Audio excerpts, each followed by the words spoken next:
सिकंदर लोधी कहने लगा जी मैं आपका शिष्य बनूंगा, मुझे अपना शिष्य बना लो।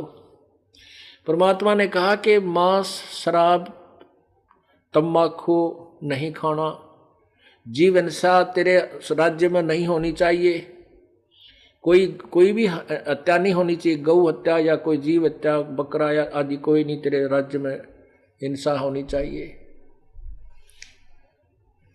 तो मैं तुझे नाम दूं।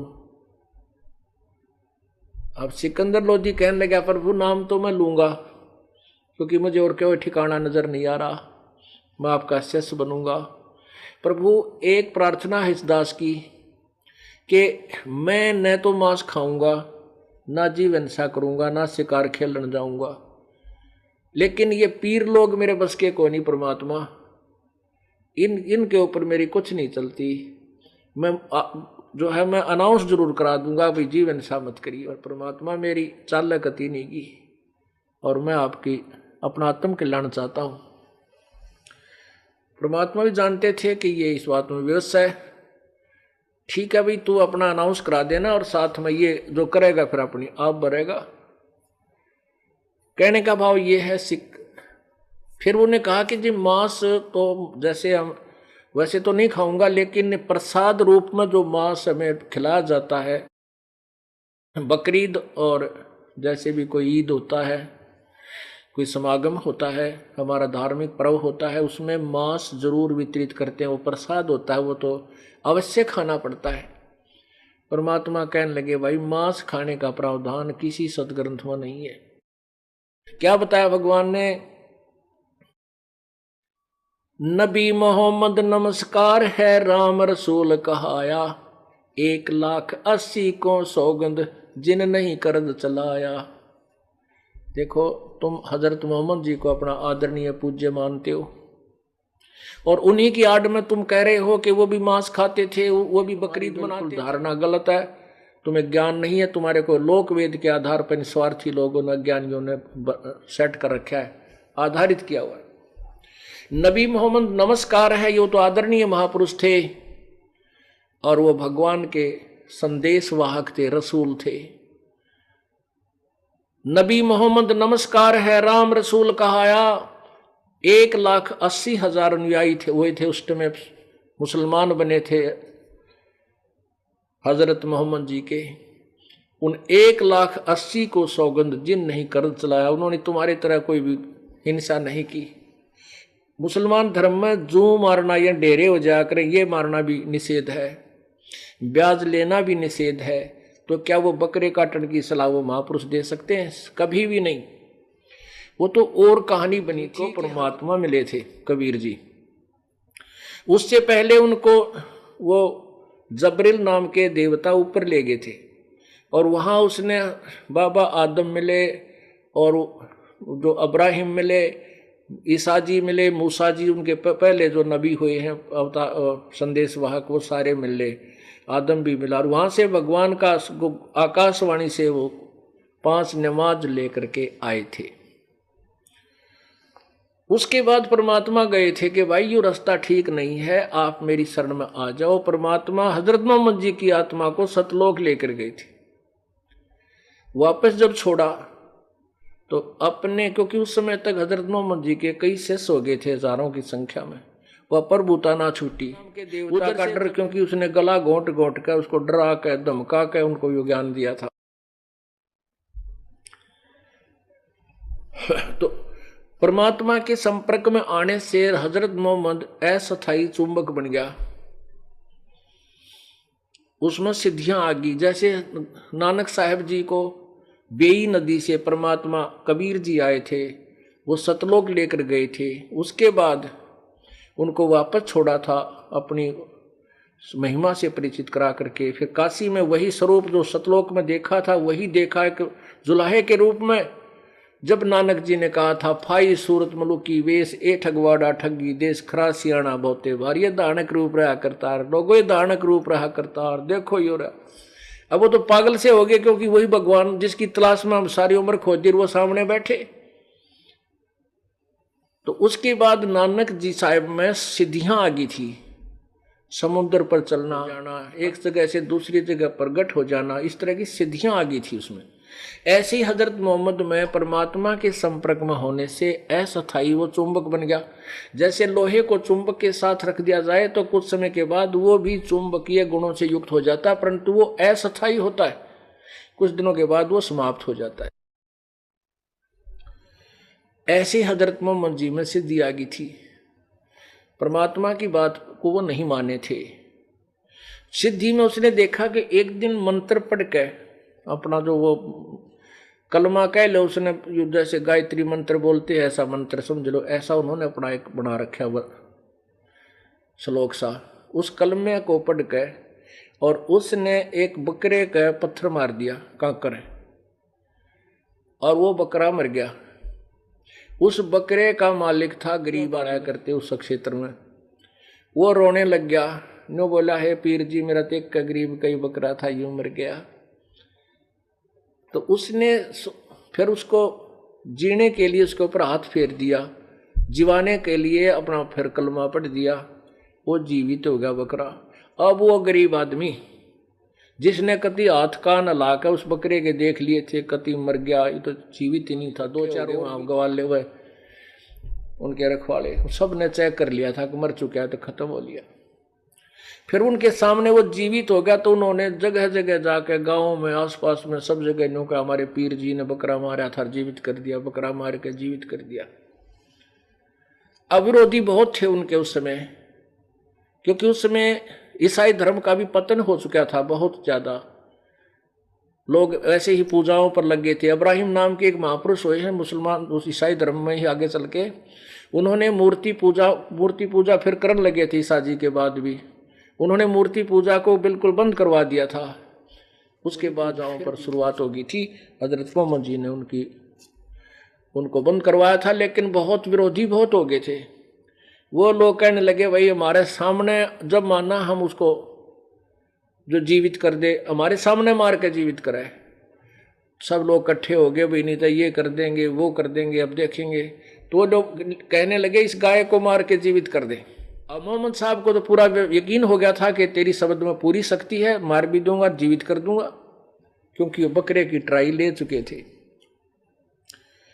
कुछ दिनों के बाद एक गाय लाकर खड़ी कर दी, बहुत से लोग इकट्ठे हो गए।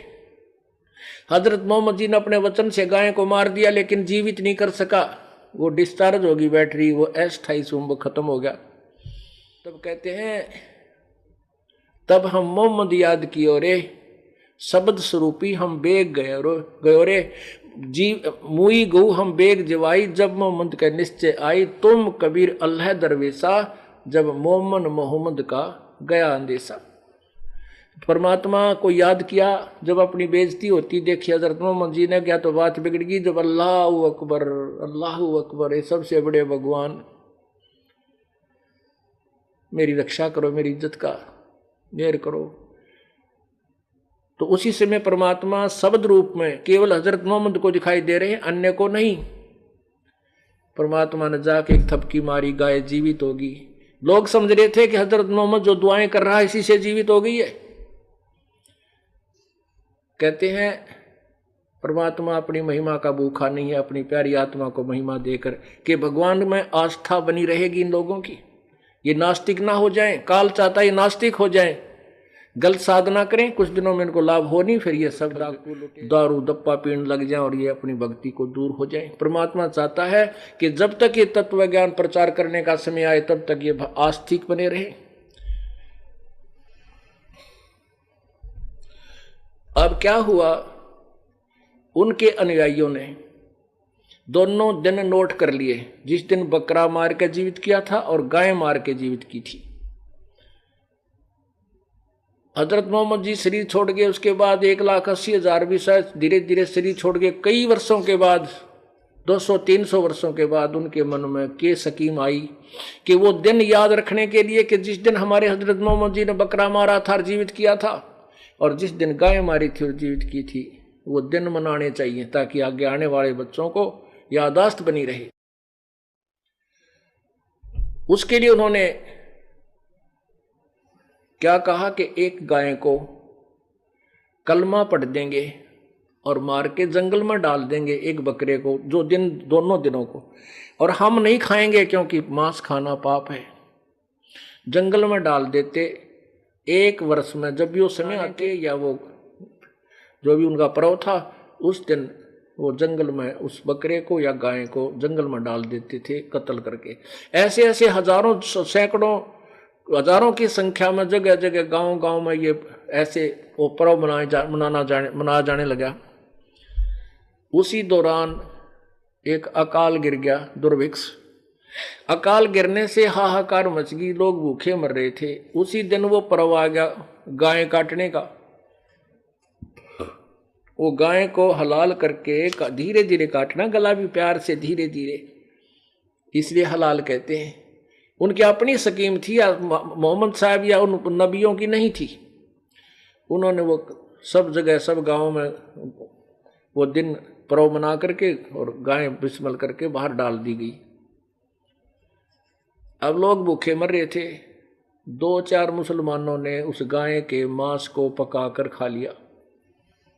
अन्य मुसलमानों ने देखा कि ये तो जुल्म कर दिया इन्होंने, मुसलमान होकर के मांस खा लिया। परमात्मा कहते हैं मुसलमान सो मांस छू है नहीं, मांस बकै सो गोला।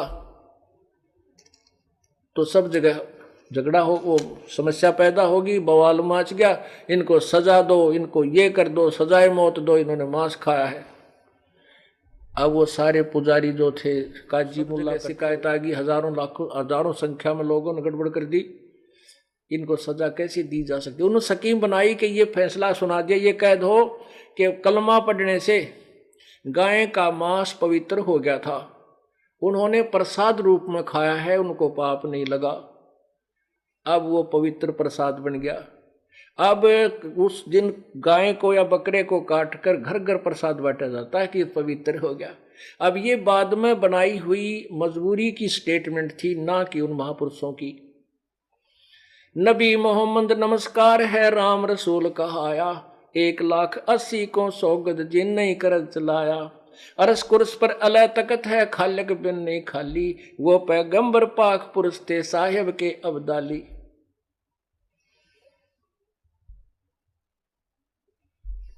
अब परमात्मा ने उनको प्रवचन किए और उस सिकंदर लोधी का दिमाग ठिकाना आ गया। कहने लगा भगवान मैं मांस नहीं खाऊंगा आज के बाद, चाहे वो कुछ भी कहें, ये मेरा प्रॉमिस हो गया। अगर ठीक है प्रॉमिस हो गया तो मेरा प्रॉमिस है, नाम दे दूंगा। हुक्का तमाकू नहीं प्रयोग करेगा। मुसलमान धर्म में शराब तो पहले ही प्रोहिबिटेड है, पूरा निषेध है। बहुत कुछ उसके बारे में कहते हैं। शराब अगर कहीं अंग पर भी गिर जाए उस अंग को काट के फेंक दो, इतनी भयंकर बुराई मानते हैं। कैसे कैसे हम भ्रमित हो गए। सिख समाज में तमाकू, बीड़ी, हुक्का ये सबसे बुरा, बाकी मांस और बुरा, शराब की कोई आंट नहीं।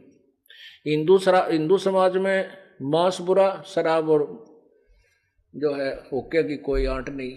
ऐसे हम अपने अपने हिसाब से अटकलों से अटके हुए। बाकी ये तीनों चीज बुरी, ना मांस खाने की, ना शराब पीने की, ना तम्बाकू पीने का, ये सभी दोष हैं। और इनमें से कोई एक भी करता तो भी दोषी है, भगवान प्राप्ति नहीं कर सकता।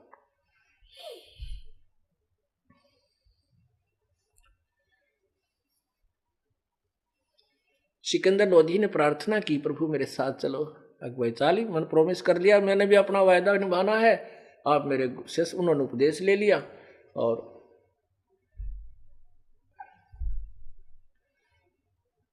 कबीर साहब अपनी झोपड़ी पर चले गए और सिकंदर लोधी वहां आ गया जहां रेस्ट हाउस में वो रुके हुए थे। अब वहां जाकर के सभी जो 10,000 20 50 2 से 300 सैनिक थे, अंगरक्षक साथ गए थे, उन्होंने आंखों देखा और खुद वो चमत्कार सामने के वो कुलता हुआ गया था, कर्राता हुआ गया था। सिकंदर लोधी रस्ता हुआ आया, वह पूरे राजभवन में सबके सैनिकों में आस पास में सभी ये चर्चा चल रही थी, भाई कबीर नाम के महापुरुष ने कमाल कर दिया, राजा का रोग दूर कर दिया। हमारे आंखों के सामने एक महात्मा का कत्ल कर दिया गया था, वो भी जीवित कर दिया। अब शेख तकी जो धार्मिक गुरु, ओहो, अब उसने थाली पहना लिए सींग, अभी तेरी भाई वहां कम होगी, ये तो कोई और गुरु बना लिया इसने।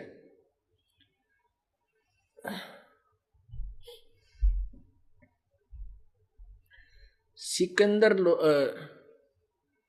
वीरदेव सिंह ने कहा, तब वो तो रात बीत गई, तो परमात्मा सुबेरे चले गए।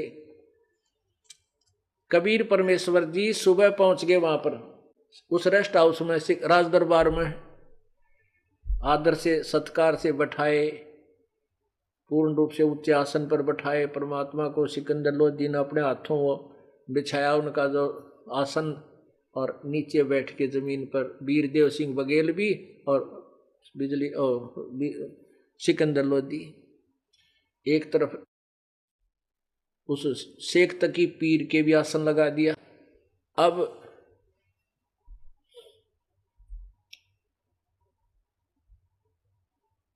वीरदेव सिंह ने प्रश्न किया, सिकंदर लोधी ने प्रश्न किया कि हे प्रभु, आपकी आज्ञा हो तो मैं कुछ प्रश्न करूं। कहा करो भाई, ना क्यों करो, कि मैंने सब जगह ट्रीटमेंट कर और सभी जगह जितने भी धार्मिक हमारे मुसलमान धर्म में गुरु थे, पीर थे, दरगाह थी, जहां भी कोई पूजना था पीर, वहां भी समाधि पर मैंने सारे चढ़ावा चढ़ा लिया था, जिसने भी जो जहां बताया। और हिंदू जितने भी थे उनके सबके पास में उन हिंदू जो वेल नोन संत थे उनसे भी प्रार्थना की मैंने वहां जाके, और एक से एक बढ़िया वैद्य बुलाया, उनको मुंह मांगा इनाम बोल दिया कि जितना धन चाहोगे उतना दे दूंगा, वैद्य जी मेरा जीवन रक्षा कर दो। तो सभी ने उन मना कर दिया था। सिकंदर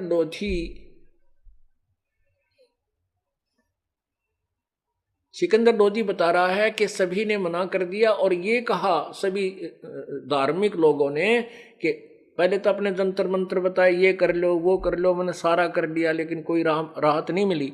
उन्होंने कहा कि ये तुम्हारे प्रारब्ध के कर्म है, ये तो तुझे भोगना ही पड़ेगा, इसको कोई समाप्त नहीं कर सकता। यही स्टेटमेंट हिंदुओं के गुरुओं ने, पीरों ने दी, यही स्टेटमेंट मुसलमानों के पीरों ने और काजियों ने, मुल्लाओं ने दी। तो भगवान मैंने तो ये सोच लिया था, ये बाकी जो शेष जीवन है मेरा तो रो रो के कटेगा। और अंत में कई बार सुसाइड करने की भी सोची कि आत्महत्या कर लो, इसी से बूंदे नरक से अच्छा तो।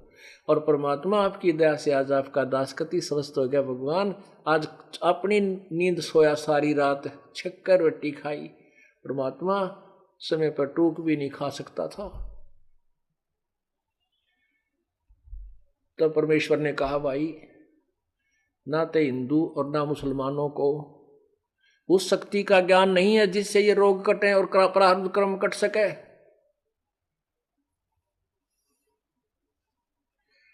वो पीर जी बैठा था ने बोला, अच्छा तू ही है बस एक सब कुछ जानने वाला, हम कुछ नहीं जानते। अब परमात्मा ने कहा कि सुनो, आप, परमात्मा ने कहा कि न तो हजरत मोहम्मद पूर्ण ज्ञान से परिचित था और न ही ब्रह्मा विष्णु महेश पूर्ण ज्ञान से परिचित थे।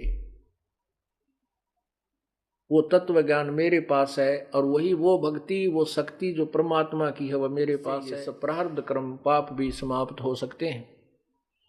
अब शेख तकी ने पहना लिए, सींग की फंस गया। हजरत मोहम्मद को ये कहता हुआ ज्ञानी था, उसको ज्ञान नहीं था, ये है वो है, हो गया लाल, 100 पर सुई गई उसकी तो भाई। अब परमात्मा बोले, भाई एक बात बता, आपने अपने हजरत मोहम्मद जी का जीवन चरित्र पढ़ा है? कहाँ जी, खूब पढ़ा है, और तू पढ़ेगा हमारे हजरत मोहम्मद का जीवन? परमात्मा ने बताया कि वो प्यारी आत्मा कितना कष्ट में जीवन से जूझता रहा। क्या बताया? हजरत मोहम्मद जी का गर्भ में थे, अपनी मां के पेट में थे, पिता की मृत्यु होगी। जब 6 वर्ष के हुए तो मां की मृत्यु होगी, और थोड़े से 10-15 वर्ष के हुए तो दादा की मृत्यु होगी जो उसको पाल रहा था। एक कति यतीम अनाथ हो गए। उसके बाद एक 25 वर्ष की उम्र में एक 40 वर्षीय औरत जो 3 बार विधवा हो चुकी थी, 30 यानी जिससे पहले शादी की वो मर गया, दूसरे से शादी की वो भी मर गया, तीसरे से शादी की वो भी मर गया, 40 वर्ष की उम्र वो प्राप्त थी। लेकिन उन तीनों पतियों की संपत्ति उसके पास थी। 25 वर्ष की औरत से 25 वर्ष की उम्र में 40 वर्ष की औरत से ब्याह कराया। उसके 4 लड़कियां 3 लड़के हुए। तीनों लड़के हजरत मोहम्मद जी की आंखों के सामने मृत्यु को प्राप्त हुए। और उस समय तो हजरत मोहम्मद जबरील देवता द्वारा बताई हुए कुरान शरीफ को पढ़ाया करता और पढ़ा करता था। वो साधना करता था, तुम 7 जन्म नहीं कर सकते जो हजरत मोहम्मद करता था। और फिर भी उसका जीवन नरक में रहा। अपनी आंखों देख लीजिए। अब परमात्मा आपको हजरत मोहम्मद जी की जीवनी से परिचित कराते हैं। पुण्यात्माओं, किसी भी वस्तु तक पहुंचने के लिए हमने किसी मूल चीज का सहारा लेना पड़ता है, उनका कोई अस्तित्व नहीं होता। अब देखिएगा, हजरत मोहम्मद जी के पूज्य पिताजी का नाम श्री अब्दुल्ला था। ये देखिएगा, जीवनी हजरत मोहम्मद सल्लल्लाहु अलैहि वसल्लम। और ये कहाँ से छपी है, कौन इसके प्रकाशक हैं? ये है मोहम्मद इनायतुल्लाह सुभानी, अनुवादक नसीम गाजी फलाही। और ये कहाँ से छपी है? मरकजी मकतबा इस्लामी पब्लिशर्स, नई दिल्ली तक।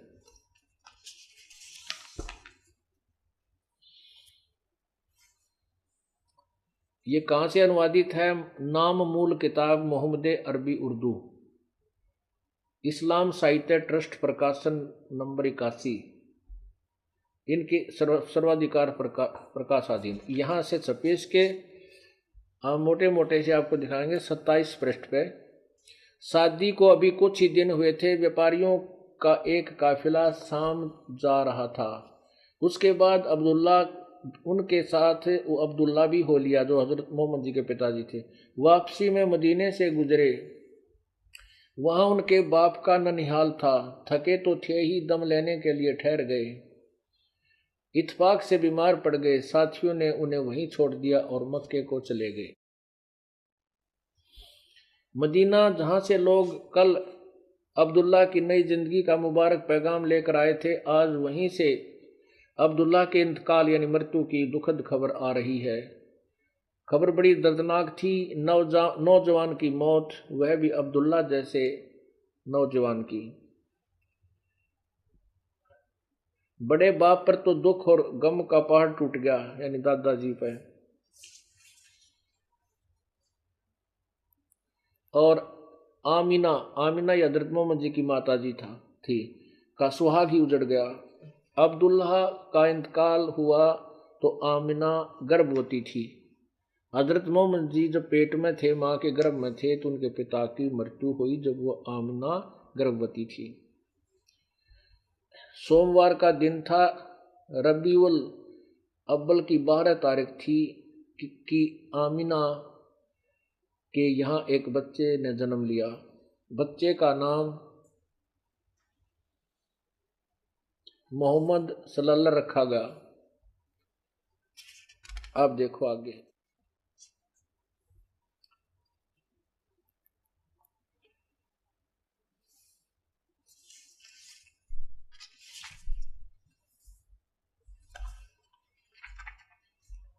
पुण्यात्माओं, इसी से पता चलेगा कि हम क्या कर रहे हैं और किन महापुरुषों की आड़ लिए बैठे हैं। ये देखिएगा 46 पृष्ठ पे। खदीजा बहुत ऊंचे घराने की औरत थी। यह बनी मखजूम के 2 रईसों से आगे पीछे ब्याही थी। दोनों बहुत काफ़ी दौलत छोड़कर दुनिया से विदा हो गए। 2 बार विधवा हुई थी, माफ़ करना 3 बार नहीं, 2 बार विधवा हो चुकी थी। बहुत सी दौलत दुनिया से छोड़कर विदा हो गए थे। उस खदीजा से हजरत मोहम्मद जी का ब्याह हुआ। 51 पृष्ठ पर। यह मेरे भाई अब्दुल्ला का बेटा मोहम्मद है। यह वह नौजवान है कि कुरैश में इस जैसा कोई नहीं है। हाँ, माल इसके पास कम है, लेकिन माल तो चलती फिरती छाँव है। मोहम्मद मेरा संबंधी है, यह तुम सब जानते हो। यह उनका कोई नाती मोहम्मद का ब्याह करवाना चाहो। वह खुवैलिद की बेटी खदीजा से निकाह करना चाहता है। इस तरह मुबारक काम पूरा हुआ और कुरैश की सबसे इज्जत और औरत बाइज्जत औरत कुरैश की अमीन के घर आ गई। उस समय आपकी उम्र 25 साल 2 महीना और 10 दिन की थी। बीबी खदीजा 40 साल की थी। ठीक हुआ। अब ये सिद्ध करना चाहता है, मैं अपनी तरफ से नहीं बना रहा। ये देखिए, ये दास अपनी तरफ से नहीं बना रहा, सदग्रंथों में लिखा आपके सामने पढ़ कर सुना रहा हूं। ये देखिएगा 52 पृष्ठ पे। खदीजा के साथ आपकी जिंदगी, हजरत मोहम्मद की जिंदगी अत्यंत आनंदपूर्ण जिंदगी थी। अब देखना,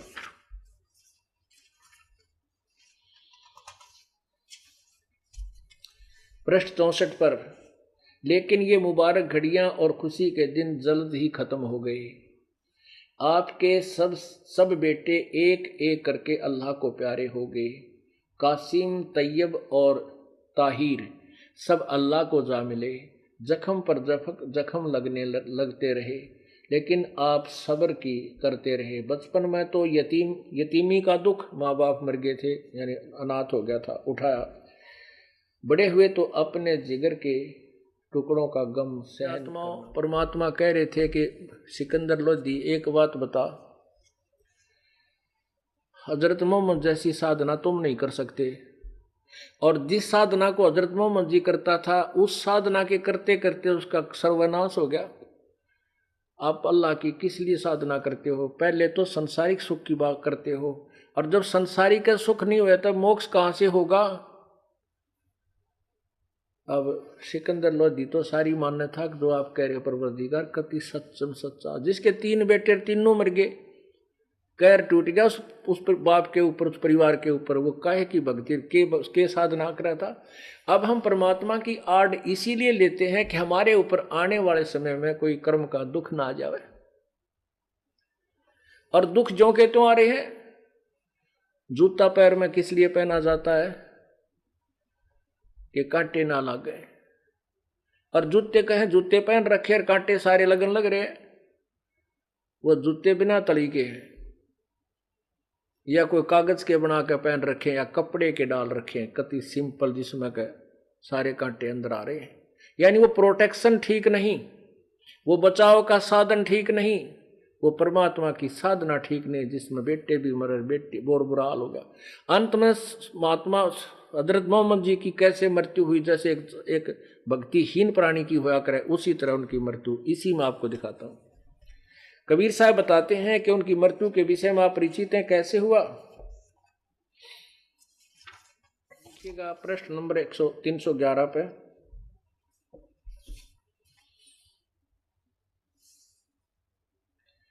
प्यारे नबी सल्लल्लाहु यानी हजरत मोहम्मद की हालत गिरती गई। बुखार अधिक, कभी घट जाता कभी बढ़ जाता। जब तक पैरों में, यहां देखिएगा 310 से, कमजोरी बहुत ज्यादा थी। बेसहारा चलना आप सल्लल्लाहु यानी हजरत मोहम्मद जी के लिए अब मुमकिन न था। हजरत अली और हजरत अब्बास आपको सहारा देकर बड़ी परेशानियों से हजरत आयशा के यहाँ लाए। सिर दर्द की ज्यादती के कारण आपके सिर में रुमाल भी बांधा था। मुसलमान उदास थे, बेचैन और बेकरार थे, क्योंकि उनका प्यारा बीमारी के बिस्तर पर था और बीमारी हर अक्षण बढ़ती ही जा रही थी। इससे पहले कि कभी आप इस तरह बीमार न हुए थे, इसलिए वे और भी ज्यादा निराश और फिक्रमंद थे।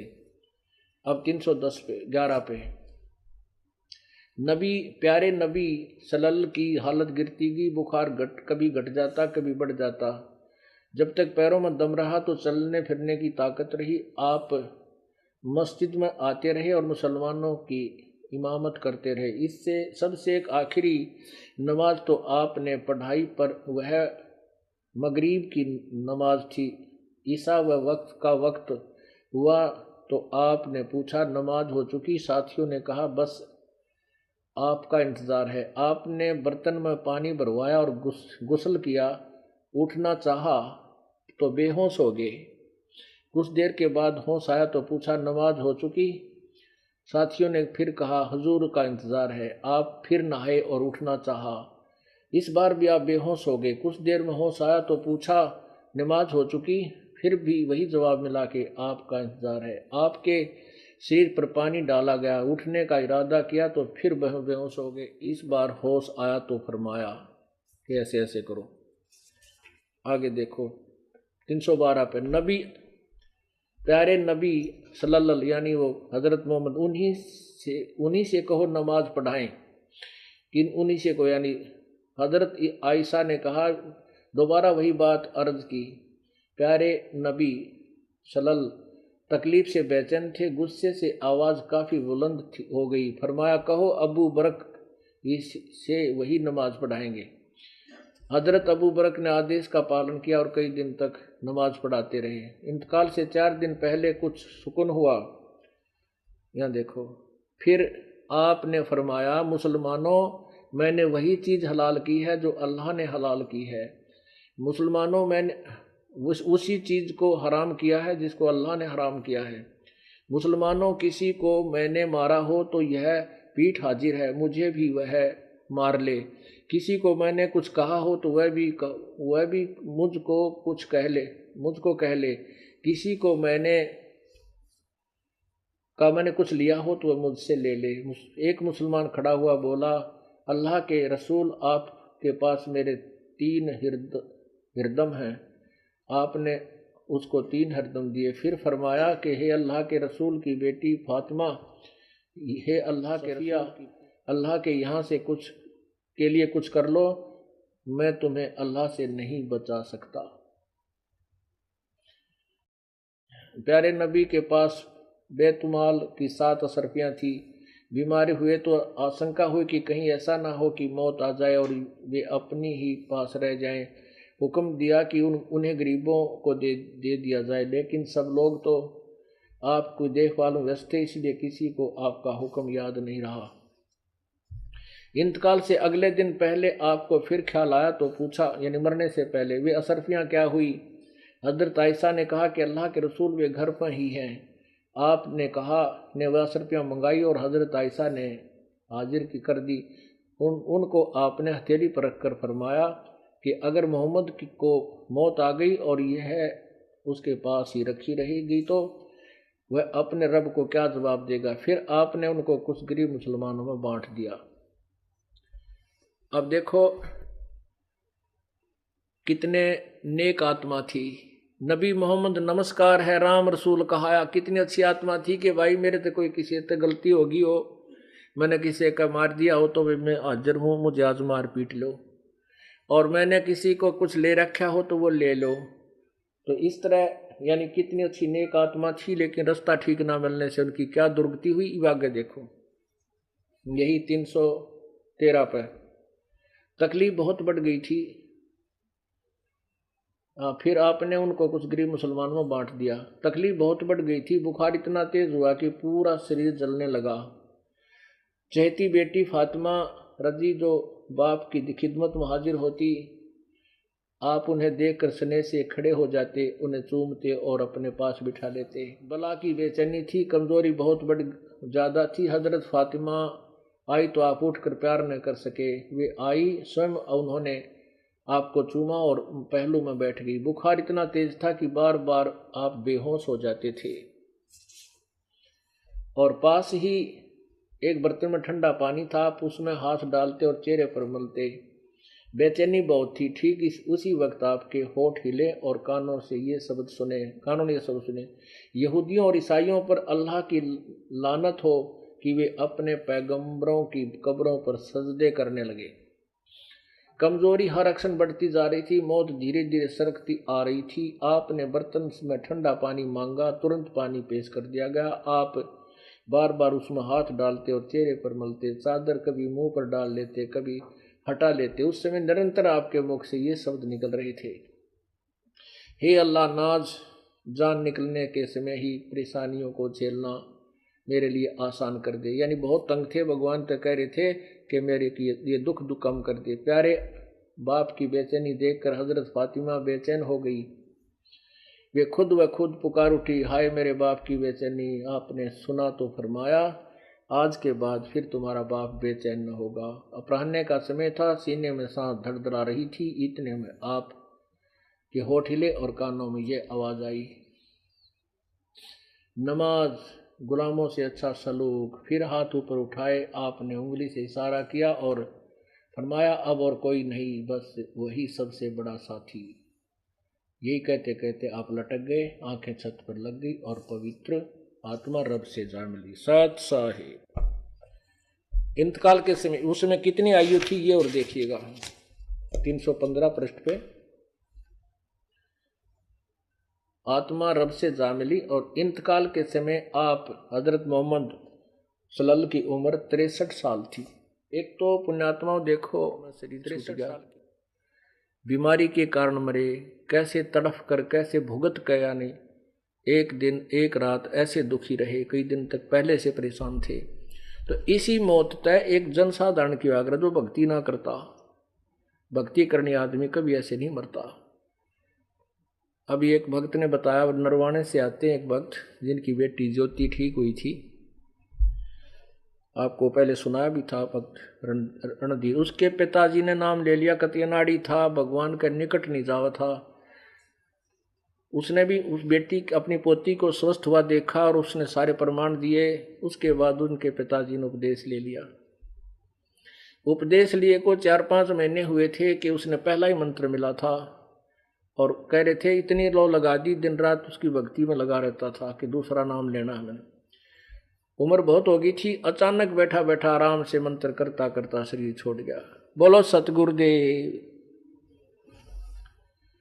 अब ये मोक्ष तो नहीं होगा, लेकिन अभी मनुष्य जीवन तुरंत मिल जाएगा इस व्यक्ति को। तो ऐसे ही और भी बहुत से प्रमाण हैं। हमारा एक भक्त है, भक्त यहीं नरवाणे यहाँ के रहने वाले हैं, बरवाला के भक्त बलजीत दास, जिन्होंने यहाँ 1 एकड़ जमीन सबसे पहले उन्होंने दी थी आश्रम के लिए। इन्होंने नाम लिया, इनके पिताजी ने भी नाम ले लिया। बहुत अच्छी आत्मा थी, खूब भक्ति करी। तो अंत समय में उन्होंने आहार छोड़ दिया और शरीर बिल्कुल ठीक ठाक, कोई दिक्कत नहीं, और मंत्र करे खूब डट गए। हम काशी गए हुए थे, उसको घर से यहाँ ले आए थे। वो घर इनका इधर नरवाणा के आसपास है ना, उसके पास आप उधर है जींद में, जींद जिले में भूसला गांव है, भूसला खटखट के आसपास। तो वहाँ से अब पिताजी को, बाकी भाई वहाँ रहते हैं, ये यहाँ रहते हैं, यहाँ ले आए थे। तो मैं भी यहाँ आया। मेरे आते ही ने बोले गुरुजी आ जाएंगे जब शरीर छोड़ दूंगा। तो शरीर में हम वहाँ रुके रात ने और चले गए। अगले दिन वो कहने लगा, भाई महाराज जी आगे और देखिए आगे गुरुजी जहाज ले रहे हैं, ये सामने गाड़ी ला दी, देखिए खड़ी। और भाई मैं जाऊँ हूँ, देखो मैं जा रहा हूँ, सत साहेब न्यू कह और सारा परिवार बुला लिया और चले गए। बड़े आराम से शरीर छोड़ गए। वो फिर 1-8 घंटे के बाद फिर वापस आके कहने लगे, भाई मैं सतलोक गया था बालको, और वहाँ भंडारे चल रहे हैं परमात्मा के, गुरुजी बैठे हैं, सतगुरु बैठे हैं, और मैं तो तुम्हें बताने के लिए आया हूँ। एक दूध पिलाओ मेरे को, थोड़ा दूध पिलाओ। वो अपने फ्रिज, बोला ताज़ा दूध लाइए, फ्रिज मत निकाल कर ले गए। बोले ना तो ताज़ा को नहीं। फिर एक और भगत था, उनके गाय थी या भैंस, वहाँ से दूध लाए। जब 1 कटोरी दूध पी कर बोला, भाई मैं चाला, बच्चों लगे रही हो, ये पूर्ण मार्ग है, पूर्ण परमात्मा आए हैं। उस दिन के बाद इस परिवार का ऐसा दृढ़ विश्वास हो गया, समर्पण कर दिया पूरे परिवार ने, रिश्तेदारों ने। बोलो सतगुरुदेव की।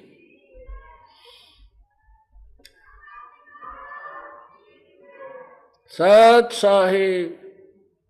मेरे पूज्य गुरुदेव स्वामी रामदेवानंद जी महाराज 108-7 साल के हो गए थे और आखिरी सांस तक उनका शरीर बिल्कुल ऐसा स्वस्थ और लाल चेहरा था, शरीर वैसे का अस्थि पिंजर सा था। वो 40 वर्ष यहाँ जींद एक कुटिया थी, उसमें रहे हमारे मेरे साथ, हमारे बच्चों ने वहाँ सेवा की। 40 दिन के बाद 24 जनवरी को यहाँ से गए। उनके अपने मूल आश्रम था तलवंडी भाई मोगा, मतलब एक मोगा में आश्रम। तलवंडी भाई गए 24 तारीख को, हमारे भक्त वहाँ छोड़ के आए, सेवक वहाँ हमारे साथ उनके साथ रहते। 25 को विश्राम किया, 26 को दिन में 10 बजे अपना सुमन करते करते ऐसे आराम से बैठे बैठे और शरीर छोड़ गए। बोलो सतगुरुदेव की। पुण्यात्माओं, भक्ति इसलिए की जाती है कि हमारे घर में सुख रहे, अंत समय सुथरा बीते। आप देख रहे हैं महापुरुषों की, इन महापुरुषों का दोष नहीं, ब्रह्मा विष्णु महेश जैसे चक्कर में डाल रखे इन नबी और अल्लाह, इनकी तो बहुत दूर की बातें हैं।